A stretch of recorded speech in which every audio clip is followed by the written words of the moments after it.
জননীং শরদং দেবীং রামকৃষ্ণং জগদ্গুরুং পাদপদ্মে তয়ো শ্রুত্বা প্রণমামি মুহুর্মুহু। আজকের এই অনুষ্ঠানে রামকৃষ্ণ সংঘের কর্মাধ্যক্ষ প্রতিভাজন মহারাজজি এখানে উপস্থিত রয়েছেন সঙ্গে খুব সিনিয়র স্বামীজি সামনে বসে রয়েছেন আমাদের বিধু মহারাজ লোকেশানন্দজি, অন্যান্য পূজনীয় ও প্রতিভাজন ব্রহ্মচারী সন্ন্যাসীবৃন্দ এবং ভক্তমণ্ডলী।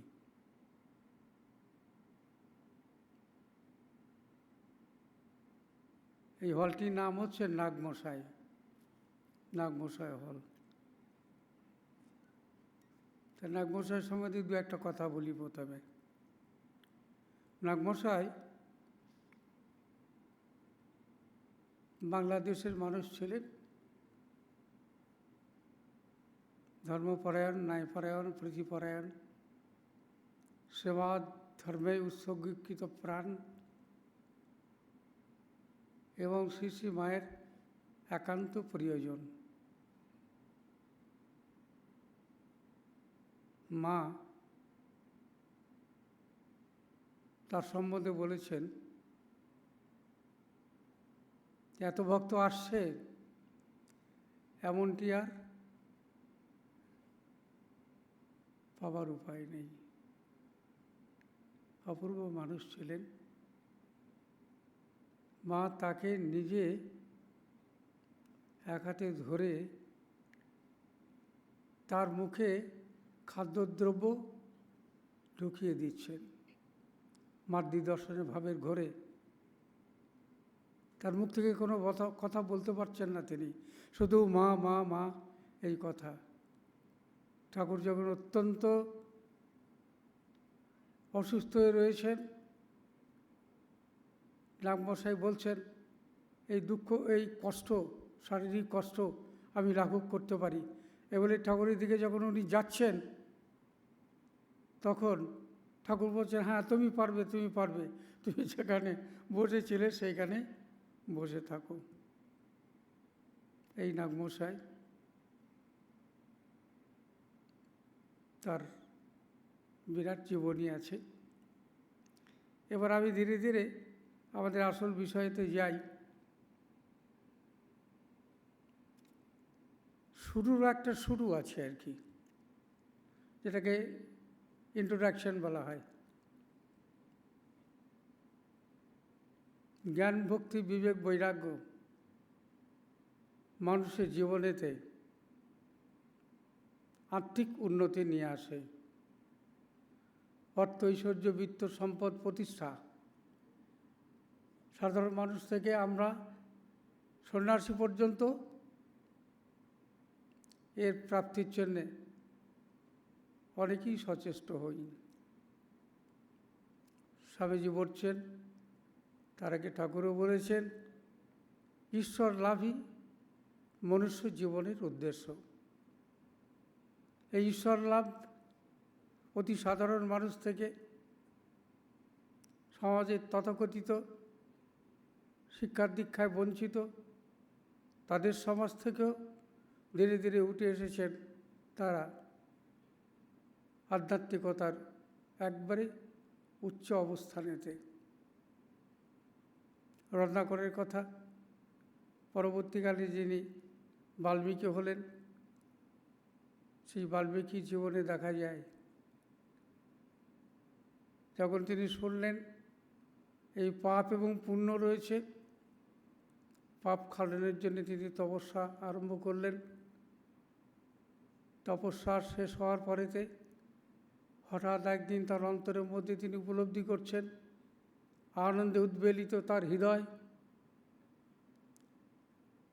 কি যেন অন্তরের মধ্যে একটা আলোড়ন হচ্ছে, তিনি বুঝতে পারছেন না।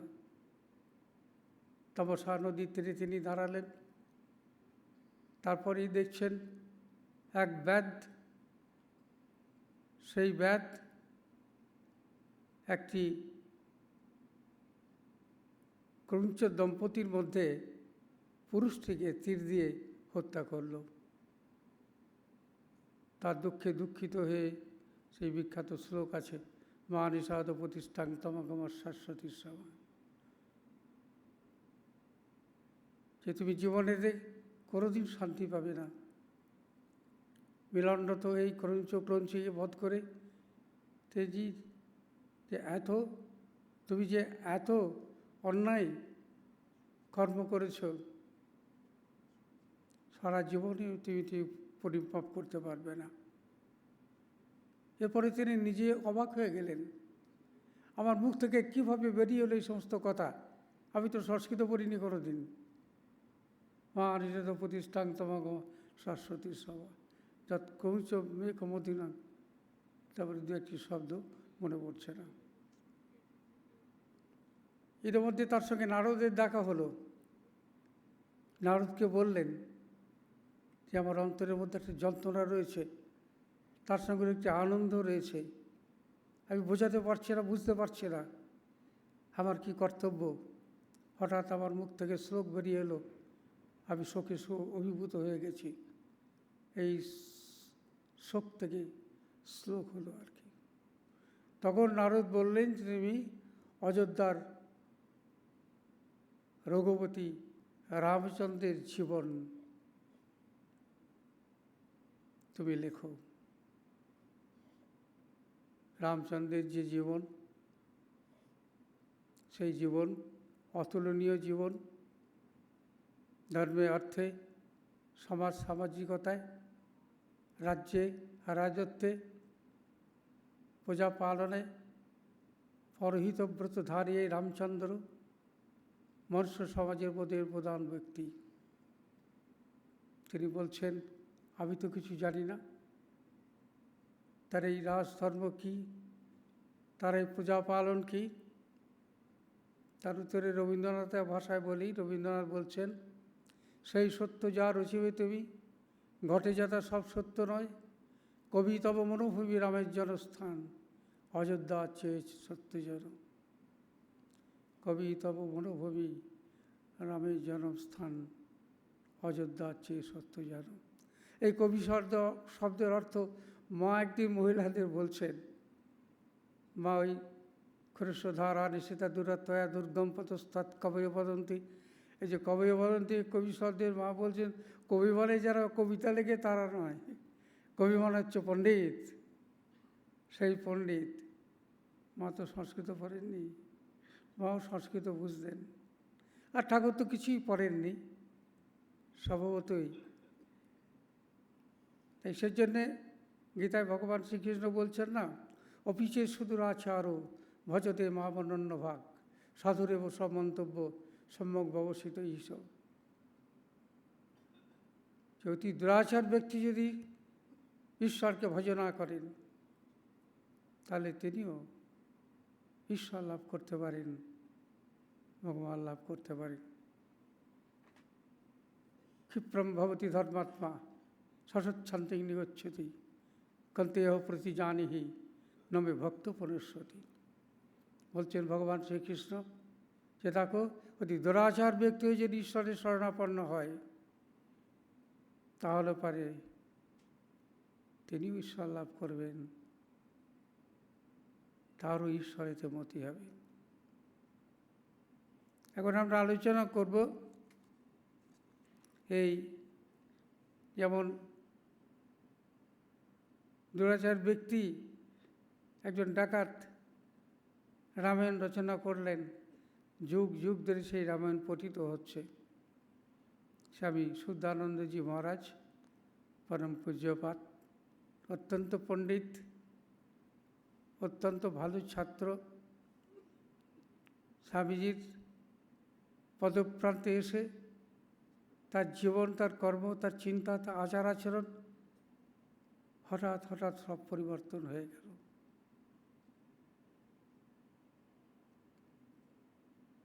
এখন তাহলে ঠাকুরের কথা কিছু তো বলতে হয়, কীভাবেতে ধীরে ধীরে ধীরে ধীরে এই সঙ্গ এলো।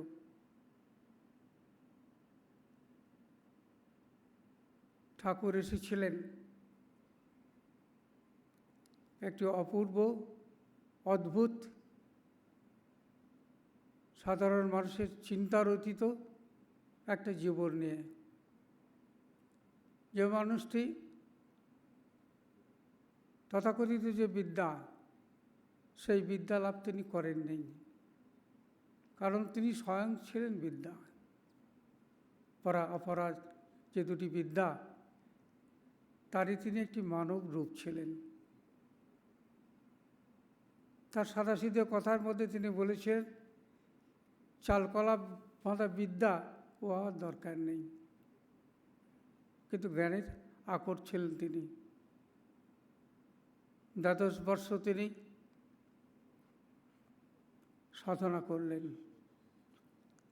সে উৎকর্ষ সাধনার কথা যারা লীলা প্রসঙ্গ পড়েছেন তারা কিছু জানেন, এবং তারা বুঝতে পেরেছেন একজন মানুষ এক জীবনেতে বিভিন্ন মতের, বিভিন্ন পথের, বিভিন্ন ধর্মের, বিভিন্ন সামাজিকতার জন্যে কি অপূর্ব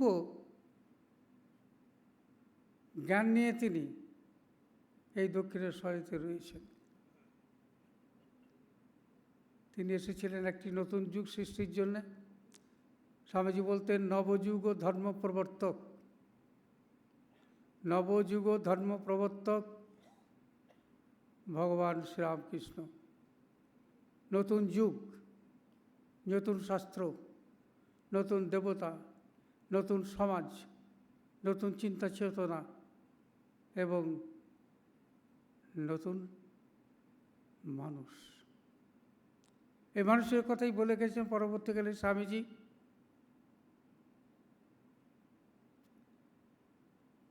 আমাদের এই শুদ্ধানন্দজির জীবন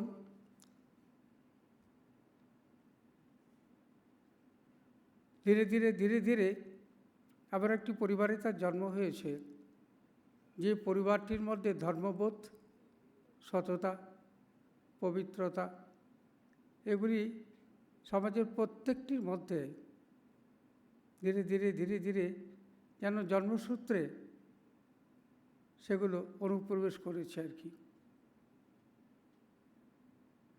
ঠাকুরের শেষ হলো,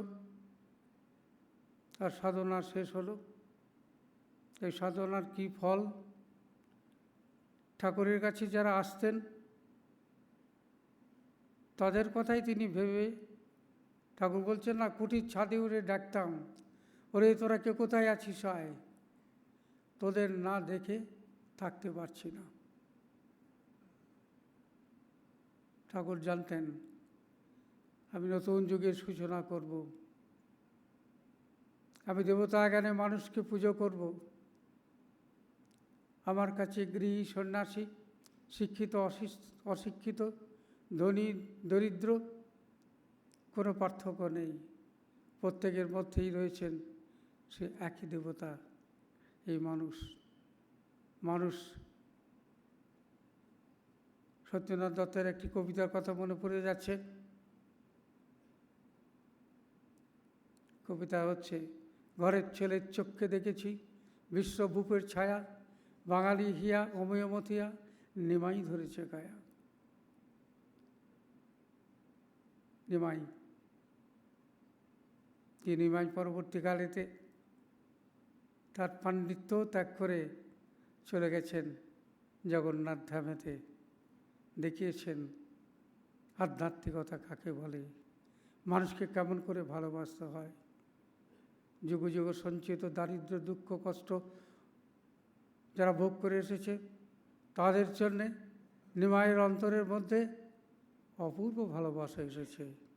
এই দেবতা, এই দেবতার পূজা। সেই জন্য ঠাকুর এসে ডাকছেন, ওরে তোরা কে কোথায় আছিস আয়, তোদের না থেকে থাকতে পারছি না।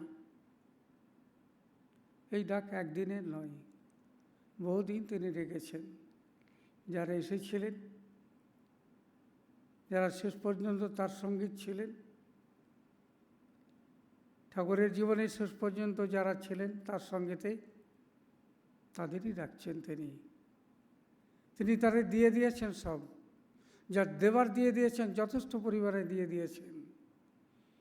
এখন সেটা বাস্তবেতে রূপায়িত হবে, বাস্তবে পরিণত হবে। কোটি কোটি মানুষ জাতি ধর্ম নির্বিশেষে তারা গ্রহণ করবে, তার জন্য সূচনা হবে ধীরে ধীরে ধীরে ধীরে রামকৃষ্ণ মঠ, আরও কিছুদিন বাদে রামকৃষ্ণ মিশন। দেশ দেশান্তরে এখনও প্রতিধ্বনিত হচ্ছে। আজকে শুধু ভারতবর্ষ নয়, ভারতবর্ষের বিভিন্ন প্রান্তে তথাকথিত বিভিন্ন দেশে রামকৃষ্ণ কথা, স্বামীজির কথা, মায়ের কথা একথা আলোচিত হচ্ছে। একখানা রামায়ণ লিখেছিলেন শ্রীরামকৃষ্ণের, হাজারখানার জীবনী লেখা হয়ে গেছে। কত মানুষ কতভাবে কত ভাষায় তাকে চিন্তা করেছেন, তাদের মত ব্যক্ত করেছেন। আমরা পরে আনন্দিত হচ্ছি। এখানে একজনের কথা বলি আমি। স্বামীজি বলছেন, দীর্ঘ রজনী প্রভাত প্রায় প্রাচীন ভারত জ্ঞানে বিজ্ঞানে শাস্ত্রে শিল্পে গৌরবমণ্ডিত ছিল, কিন্তু অনাগত ভারত প্রাচীন ভারতবর্ষের সমস্ত গৌরবকে ম্লান করে দেবে।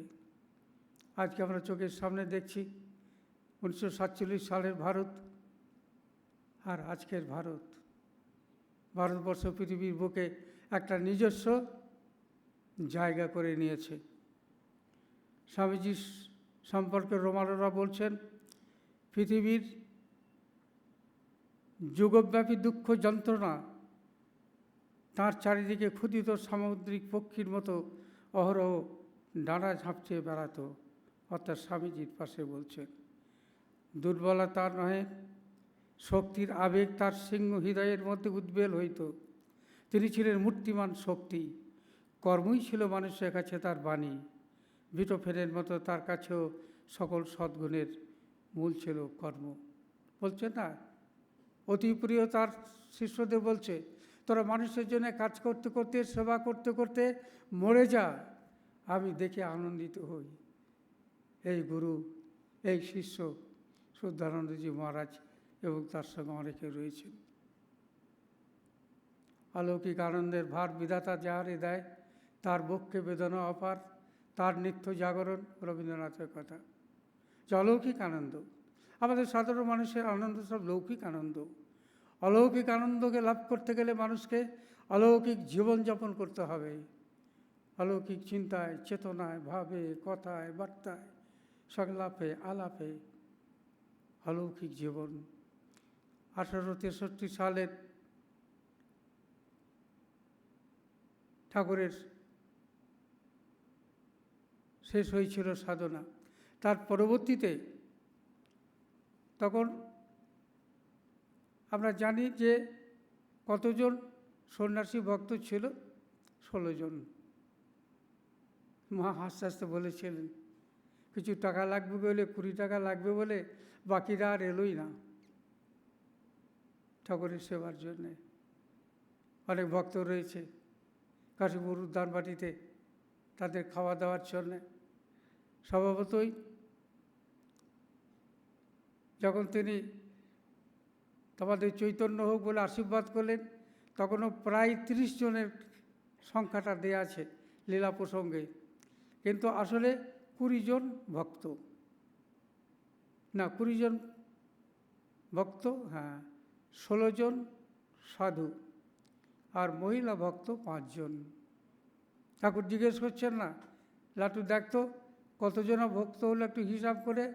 লাটু এদার ওদার করে বলে তা 31 জন হয়েছে।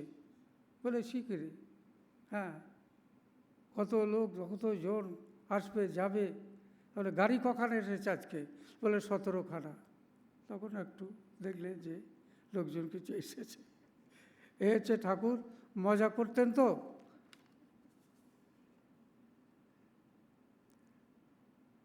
ভগবান শ্রীরামকৃষ্ণের হৃদয় হতে উৎসাহিত হয়েছেন বিবেকানন্দ।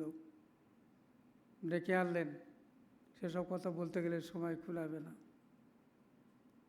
বিবেকানন্দ ছাড়া রামকৃষ্ণ বোঝা যায় না, রামকৃষ্ণ ছাড়া বিবেকানন্দকে বোঝা যায় না। আর তাদের বুঝতে গেলে পারে এই রামকৃষ্ণ বিবেকানন্দের চর্চা দরকার, পূজা দরকার, প্রার্থনা দরকার।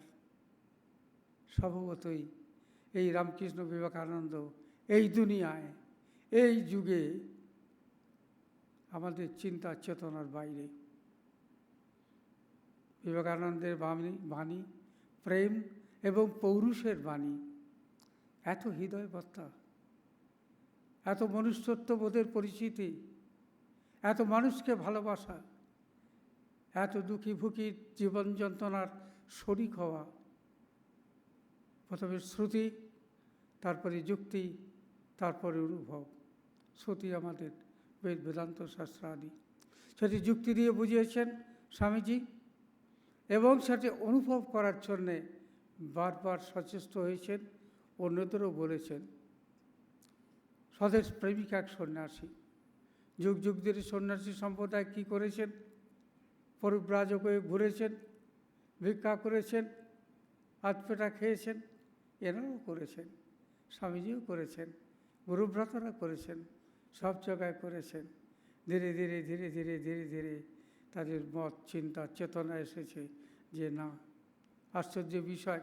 প্রমোদ দাসবাবু, অনেক কেন আমাদের সাধু মুচুরিরা তো জানেন, সেই প্রমোদ দাসবাবু তার বাড়িতে সাধুদের রাখতেন, তার বাগানে সাধুদের রাখতেন। তার সেখানে স্বামীজি যখন তাকে বললেন শ্রীরামকৃষ্ণের জন্যে একটু সামান্য জায়গা, একটা ছোট্ট মন্দির, তাতে স্মৃতি রক্ষার্থে আমরা করে যাই, তিনি বললেন, সে কি, আপনারা সন্ন্যাসী, আপনারা ঘুরে ঘুরে বেড়াবেন ভিক্ষাবৃত্তি করে, আপনারা ঈশ্বর চিন্তা করবেন, আপনি আবার আপনার গুরুর নামে এখানে আবার একটা মন্দির করতে যাচ্ছেন? স্বামীজি হাসলেন, আর কিছু বললেন না। কিছুক্ষণের পর স্বামীজি উঠে এলেন। স্বামীজি জানতেন শ্রীরামকৃষ্ণকে সামনে রাখতে হবে। আজকের দিনে দেখছেন, আমরা যখন বেলুড় মঠে বেড়াতে আসতাম ওই 59-60-তে, দেখতাম বেলুড় মঠের মেন গেটের সামনে খুব বড় বড় গরু চড়ছে, বিরাট বিরাট গরু, গাই গরু, সেগুলো ওখানে ছড়ত। এই বিধু মহারাজ দেখেছেন, ওনারা তো আমাদের আগেই এসেছেন আর কি। তা সেখানেতে আমরা আসতাম, মন্দিরটাকে ভালো লাগতো, বসতাম, গল্প করতাম গঙ্গার ধারে ইত্যাদি ইত্যাদি। তা স্বভাবতই এই মন্দির, আজকে কত মন্দির, আর একটা মন্দির প্রতিষ্ঠার কথা আমি জায়গা ভুলে গেছি, সেখানে আমরা গেছি দক্ষিণ ভারতে কোনো একটি জায়গায়, সেখানে যেয়ে দেখলাম আমাদের যেখানে থাকার জায়গা হয়েছে প্রায় 7-8টা ফ্ল্যাট বাড়ি, ভক্তরা তারা সেগুলো ছেড়ে দিয়ে গেছে, সাধুরা আসবে, সাধুরা এসে এই ফ্ল্যাট বাড়িতে কয়েকদিন থাকবে। চিন্তা করতে পারেন, সংসারী মানুষ, জিনিসপত্র থেকে আরম্ভ করে বাচ্চা কাচ্চা নিয়ে তারা চলে গেলেন। কেউ গেলেন আত্মীয় স্বজনের বাড়িতে, এমনকি কেউ গেলেন হোটেলে থাকতে, কিন্তু তারা সানন্দে যে আমার ঘরেতে রামকৃষ্ণ মঠ মিশনের সাধুদের পদধূলি পড়বে, এটা আমার পরম সৌভাগ্য। আজকে ভক্তদের এই প্রাণ, ভাগবত ভক্ত ভগবান ঠাকুর এক দৃষ্টিতে দেখেছিলেন। ঈশ্বরের অপার মহিমায়, নবরূপে অভিনবত্বে, ত্যাগে বৈরাগ্যে, নিজ অবিনাশী বীর্য জীবন নিয়ে পর্বত অপেক্ষা দৃঢ়তরভাবে এখন দণ্ডায়মান সন্ন্যাসী বিবেকানন্দ, সেবাধর্মী বিবেকানন্দ, সাহিত্যিক বিবেকানন্দ, জ্ঞানকর্মী ভক্ত বিবেকানন্দ, যোগী দার্শনিক বিবেকানন্দ, পরদুঃখ কাতর বিবেকানন্দ। রামকৃষ্ণ বলেছিলেন, নরেন শিক্ষা দেবে। সত্যিই তাই, নরেন একমাত্র শিক্ষক। লিখে দিয়েছিলেন, মুখের কথা না, যা শিক্ষা দিলেন আমরা তো জানি। গোটা পৃথিবীর মানুষকে শিক্ষা দিয়েছেন কেমন করে ঈশ্বরের দিকে এগিয়ে যেতে হয়।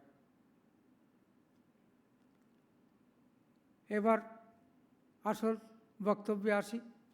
1872 10 অক্টোবর মহা অষ্টমীর দিন জন্মগ্রহণ করলেন আমাদের, যাকে কেন্দ্র করে আজকের এই সভা। বাবা আশুতোষ চক্রবর্তী, মায়ের নাম কুসুম কুমারী, কলকাতার বাসিন্দা, বউবাজারেতে। ঈশ্বরচন্দ্র বিদ্যাসাগরের সঙ্গে এই পরিবারের একটা অত্যন্ত আত্মীয়তার ছিল, আত্মীয়তার সম্পর্ক ছিল। স্বভাবতই ওই মানুষটির চরিত্র মাহাত্ম্য এই বাড়ির ছেলেদের কাছে অনেকটা প্রভাব বিস্তার করেছে। মায়ের কাছে তারা শুনেছেন, বাবার কাছে তারা শুনেছেন। পণ্ডিত ঈশ্বরচন্দ্র বিদ্যাসাগর শ্রীরামকৃষ্ণ উপযাচক হয়ে তার কাছে গেলেন এবং প্রায় 5 ঘন্টার কথা হলো। বক্তা কোনো শাস্ত্র পড়েননি, বক্তা ভগবান শ্রীরামকৃষ্ণ বিদ্যাসাগর শুনছেন, নীরবে শুনছেন। দু একটু কথা বলছেন, বাহ, এটা তো আগে শুনিনি, এটা অপূর্ব। তাই বিদ্যাসাগরের পাণ্ডিত্য, বিদ্যাসাগরের মানব ধর্ম, তার সঙ্গে সংযুক্ত হয়েছে এই পরিবারের এই ছেলেদের মধ্যে। 3-4 ভাই। সুধীর হচ্ছে 2 নম্বর বাড়ির ছেলে। সুধীর ওই জন্মসূত্রেতেই তার একটা ঈশ্বর প্রীতি রয়েছে, ভগবানের প্রতি তার একটা টান রয়েছে। তখন যে খুব ঠাকুরের বই পড়েছেন তা না, এই জন্মসূত্রে একটা উপলব্ধি তাদের 2 ভাইয়েরই ছিল। হ্যাঁ, যে সংসারের স্বাচ্ছন্দ্য এসব দিকে তাদের কোনোদিন জ্ঞান ছিল না। যখন পড়ছেন মাধ্যমিক, তখনকার দিনে মাধ্যমিক নয়, তখনকার দিনে তো এই শব্দটা আসেনি। উনি ভালো ছাত্র ছিলেন, বৃত্তি নিয়ে পাশ করলেন, আবার ভর্তি হলেন রিপন কলেজেতে, সেখানে পড়াশোনা আরম্ভ করলেন। ইতিমধ্যে খেয়াল হলো একবার কাশী যেতে হবে। কাশী গেলেন, একবার কাশী গেছেন, দ্বিতীয়বার গেলেন সাধু দেখার জন্যে। দর্শন করলেন তখনকার দিনে বিখ্যাত সাধু, যার সম্বন্ধে বলা যায় 200 বছরের বেশি তিনি জীবিত ছিলেন, তৈলঙ্গ গোস্বামী ভাস্করানন্দজি। তাদের সঙ্গে দেখা করলেন, প্রণাম করলেন, সাধু দর্শন হলো। 2 বার গৃহত্যাগ করেছিলেন। একবার হাঁটতে হাঁটতে বৈদ্যনাথ ধাম চলে গেলেন, দেওঘর। সেখানে মন্দিরে যে দেখলেন অপূর্ব মূর্তি শিবের, আনন্দে উৎফুল্ল হয়ে উঠলেন। অপূর্ব স্থান। শরীর খারাপ হলো, চলে এলেন, বাড়ি চলে এলেন। 1890 সালে 18 বছর বয়সে তিনি প্রবেশিক্ষা পরীক্ষা উত্তীর্ণ হয়েছিলেন। এপি ক্লাসে ভর্তি হন, স্কলারশিপ পেয়েছেন একসঙ্গে 2 মাসের, 2টো টার্মের। রাস্তায় এক বন্ধুর সঙ্গে দেখা হলো, তিনি কথা বলতে বলতে তার বাড়ির দারিদ্র্যের কথা বলতে বলতে তিনি কেঁদে ফেললেন। বলে, কাঁদিস না, আমি আজকেই স্কলারশিপটা নিয়ে আসছি, তো এই টাকাটা তুই নিয়ে যা, এই নিয়েছি, তুই খরচ কর, যা, কিছু মনে করবি না। বাড়িতে যেয়ে মাকে বললেন, মা শুনে খুব খুশি হলেন, বাবা খুব ভালো কাজ করেছো, সারা জীবন ধরে এই দুঃখী ফুকি মানুষের সেবা করবে। মা ছিলেন সাধিকা, সত্যিকারেরই সাধুকা।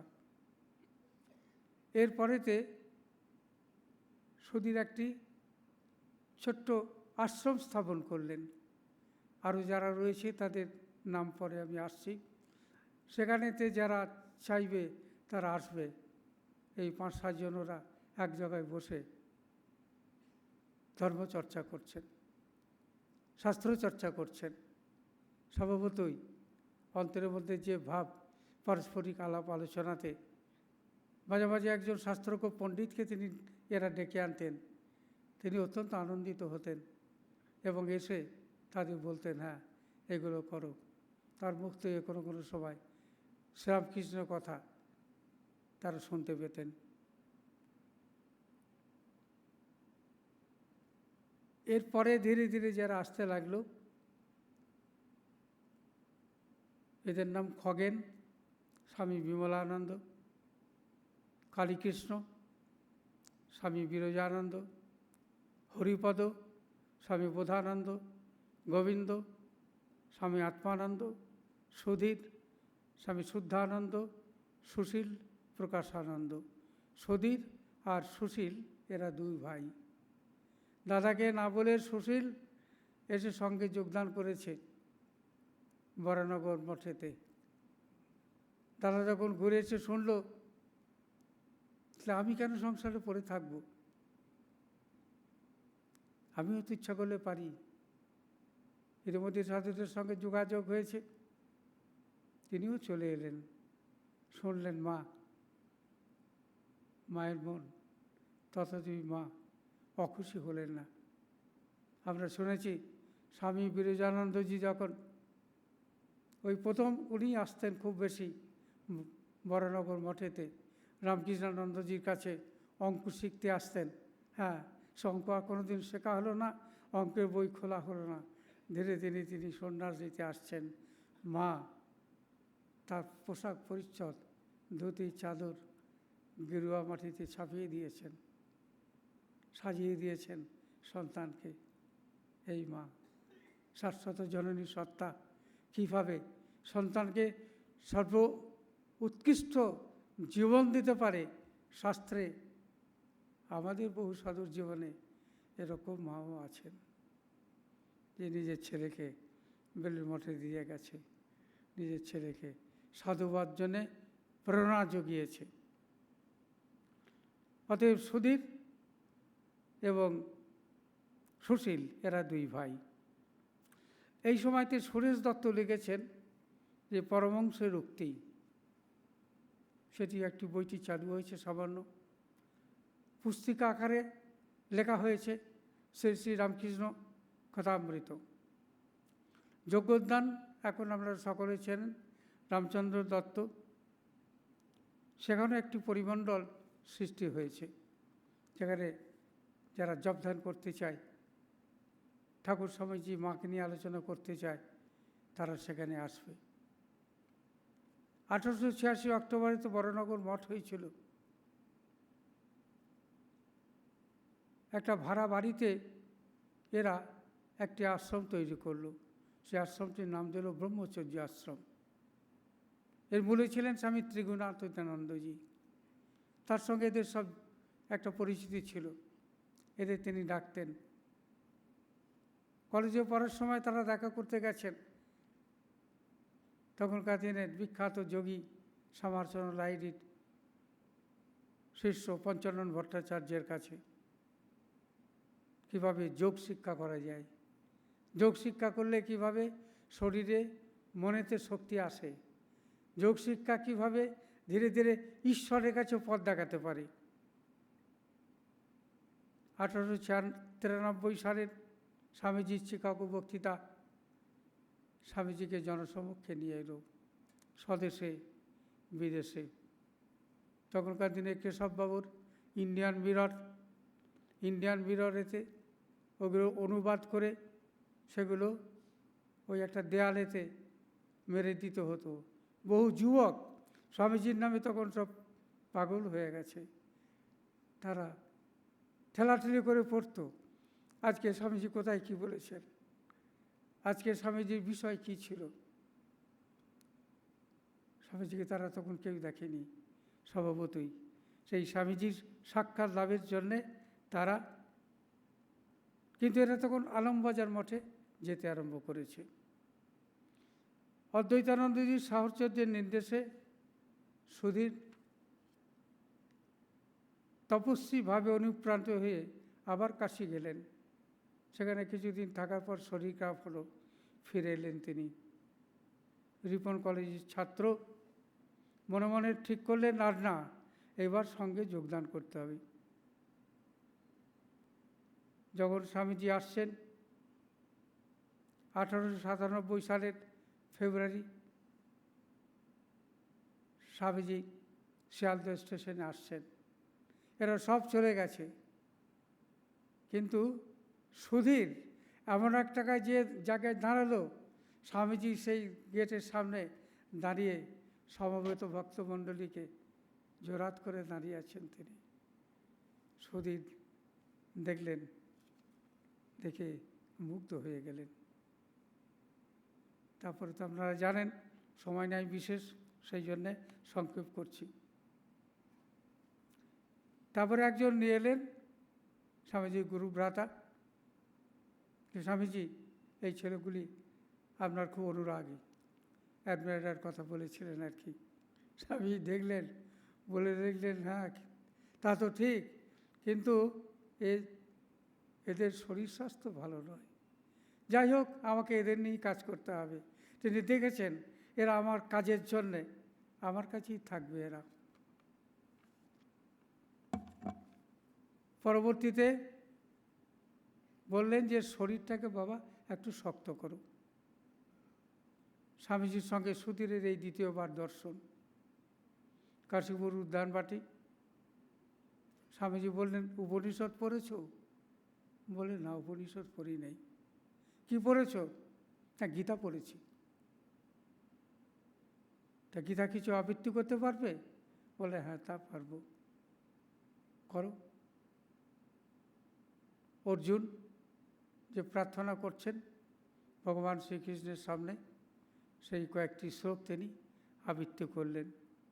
তারপরে বললেন যে দেখো, উপনিষদ পড়বে, বিশেষ করে কঠোর উপনিষদটা ভালো করে পড়বে। বললেন নচিকেতার কথা, এরকম একটা জীবন চাই। এই জীবনের প্রতি ধীরে ধীরে ধীরে ধীরে এই নচিকেতার প্রতি ভালোবাসা যদি আসে, সর্বার্থ সাধক হওয়া যায়। স্বামীজি ওই কথাগুলো একটু ভালো বলতেন। উত্তিষ্ঠত জাগ্রত প্রাপ্যধার প্রাপ্যবরার নিবোধত করেশ্বধারার সীতা দূরাত্ময়া দুর্গম পথস্থাৎ কবিও বদন্তি। ওঠো, জাগো। এই ওঠো এবং জাগো। আগে উঠবে তারপরে জাগবে, না আগে জাগবে তারপরে উঠবে? স্বামীজি বলছেন, ওঠো তারপরে জাগো, আর ঘুমিও না, জাগতে হবে। জাগার মন্ত্র তিনি ইতিমধ্যেই দিয়ে দিয়েছেন। শরৎচন্দ্র চক্রবর্তীর সঙ্গে সুধীরের একই দিনে দীক্ষা হলো। নভেম্বর মাসে ওই সময়তে স্বামীজি যাচ্ছেন, রাজপুতানা যাচ্ছেন, উত্তর ভারত পরিভ্রমণ করবেন। চতুর্দিক থেকে তার আমন্ত্রণ আসছে। তখন ব্রহ্মচারী শুদ্ধানন্দকে বলে, চল তুই আমার সঙ্গে। শুদ্ধানন্দ সেবক হলেন এবং সচিব হলেন। ওই প্রথম থেকেই তার এই পদ রয়েছে, সেবক এবং সচিব। সচিব মানে একান্ত সচিব। চিঠিপত্র লেখা, ডায়েরি রাখা, প্রোগ্রাম ঠিক করা। স্বামীজির সাহচর্যে সুধীরের জীবন ধীরে ধীরে ধীরে ধীরে অতি দ্রুত গতিতে স্বামীজির প্রতি তিনি মন প্রাণ অর্পণ করে ফেললেন। ডিসেম্বরে ক্ষেত্রী হতে আলমবাজারে ফিরে এলেন। এই সময় স্বামীজি দেখলেন এই শিষ্যটির বহুমুখী প্রতিভা, যার চিন্তা, সঙ্গে সঙ্গে তার হৃদয় বার্তা, তার কথাবার্তা, যুক্তি, তর্ক, ধ্যান, ধারণা, প্রাপ্তি, প্রত্যাশা, এগুলো যেন সে মেপে করতে পারে। একটি বাক্য বা একটি শব্দ স্বামীজির কাছে তিনি যখন ব্যবহার করতেন, অনেক চিন্তা করেই করতেন আর কি। এখন বিদেশে তো স্বামীজি বক্তৃতা করেছেন সব ইংরাজি ভাষায়। মঠের অনেক সাধু ইংরাজি জানে না, ভক্তদের তো কথাই নাই। তখন স্বামী পরমানন্দজি এই ছেলেগুলি সব লেখাপড়া যারা ছেলে, তাদের বললেন, তোরা কাজ কর দেখি, স্বামীজি যে সমস্ত বইগুলো লিখেছেন তোরা এক একজন এক একটা বই বাংলায় অনুবাদ করতে আরম্ভ কর। অনেকে আরম্ভ করল। সুধীরের অনুবাদ স্বামীজির ভাব ও ভাষার নিকটতম বলে সকলেই স্বীকার করলেন। সুধীরের ভাষা জ্ঞান ছিল। সুধীরের স্বামীজির প্রতি ইতিমধ্যেই তার এমন ভালোবাসা, শ্রদ্ধা এবং তার গুরুর জীবন তাকে প্রভাবিত করেছে। সুধীর তাই করতে করতে সকলেই বললেন আর সুধীরের অনুবাদ স্বামীজির ভাবভাষার নিকটতম বলে। স্বামীজি ইতিমধ্যে সুধীরের প্রতিভার পরিচয় পেয়েছেন। সুধীরের রাজযোগের বঙ্গানুবাদ করে স্বামীজি প্রশংসা করেন। এরপর ধীরে ধীরে স্বামীজির গ্রন্থ, বক্তৃতা, পত্র, কবিতা সুধীর অনুবাদ করতে লাগলেন। অনুবাদ একটি স্বতন্ত্র সাহিত্য পরিণত হলো। বাংলা ভাষায় স্বামীজির বইগুলি অনন্য রচনা। উদ্বোধনে প্রকাশিত হওয়ার পর স্বামীজি সম্পর্কে বাঙালিদের ধ্যান ধারণা ধীরে ধীরে ধীরে ধীরে একটি অবস্থায় উন্নীত হলো। ভক্তিযোগ, কর্মযোগ, জ্ঞানযোগ, ভক্তিরস স্বামীজি লেখার সার্থক অনুবাদ শুদ্ধানন্দের এক অক্ষয় কীর্তি। স্বামীজি শিষ্যের শাস্ত্রানুরাগ, কর্মকুশলতা, বহুমুখী প্রতিভা লক্ষ্য করে আশীর্বাদ করেন, তুই পণ্ডিত হবি। আরেকটি আশীর্বাদ তিনি শিষ্যদের করতেন, তোমরা আমার চেয়ে বড় হও। সুধীরকে নিয়ে গেছেন। মা তখন বাগবাজারে রয়েছেন, কিন্তু একটা ভাড়া বাড়িতে রয়েছেন। তখন মায়ের বাড়ি হয়নি, বাগবাজারে আমাদের আশ্রমও হয়নি। সেখানে গেলেন, মাকে প্রণাম করলেন সাষ্টাঙ্গ হয়ে। সুধীরকে বললেন, মাকে সাষ্টাঙ্গে প্রণাম করো। সুধীরও মাকে দেখছেন, অবাক বিস্ময়ে দেখছেন, যেন মনে হচ্ছে কতদিনের পরিচিত, কতদিনের পরিচিত এই মা। আশ্চর্য, শুনে আশ্চর্য হতে হয়। তারপরে স্বামীজি বললেন, আবদারের সুরে বলছেন মাকে, যে মা, একে, এই ছেলেটিকে আশীর্বাদ করুন যেন আমার মতো হয়। মা শুনলেন, শুনে একটু মৃদু হাসলেন, চুপ করে রইলেন। আবার একবার বললেন, মা, এই সুধীরকে একটু আশীর্বাদ করুন, ও যেন আমার মতো হয়। তখনও মা তাকিয়ে দেখলেন, হাসলেন। তৃতীয়বার বললেন একই কথা, মা, এই যেন আমার মতো হয়। এত ভালোবাসা, নিজের সমস্ত উজাড় করে দিতে চেয়েছেন। শুধু নিজে উজাড় করে দিলে তো হবে না, ঠাকুরের মায়ের আশীর্বাদ চাই। চতুর্থবার যখন বললেন, আবেদন করলেন, মা বললেন, বাবা, ঠাকুরের ইচ্ছায় সব হয়। প্রসঙ্গটা তিনি পাল্টিয়ে দিলেন। পরবর্তীকালে আমরা তো সকলেই জানি, স্বামীজি বলছেন, মা, আমার মতো বিবেকানন্দ তিনি হাজার হাজার যে কোনো সময়তে তৈরি করতে পারো।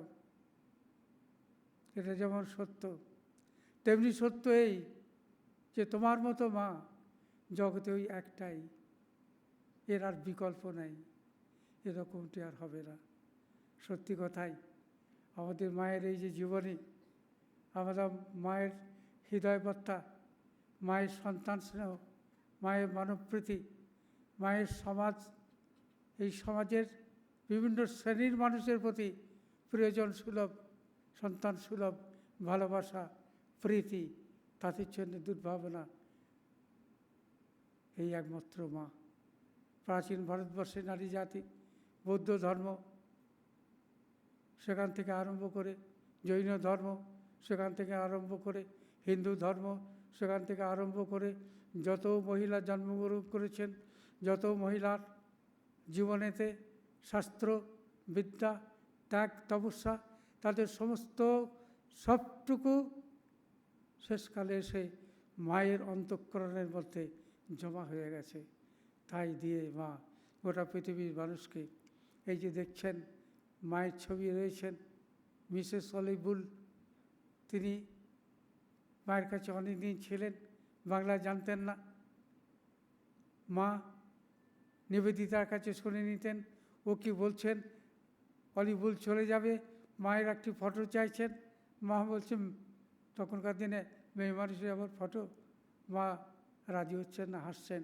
পরে যখন বললেন, তোমার এই ফটো আমি তোমাকে প্রত্যেক দিন এখানে দেখছি, তোমার ভালোবাসা আমি ভুলতে পারছি না, আমি নিয়ে এসে আমার ঘরে রাখবো, তোমার পুজো করব আমি। ভদ্রমহিলার এই কথা শুনে মায়ের হৃদয় দ্রবীভূত হলো। মা বললেন, ঠিক আছে, তবে ওই সাহেব ফটোগ্রাফার নিয়ে আসতে হবে।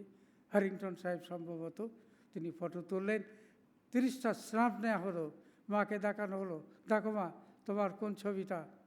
মা এই ছবিটি মা পছন্দ করলেন।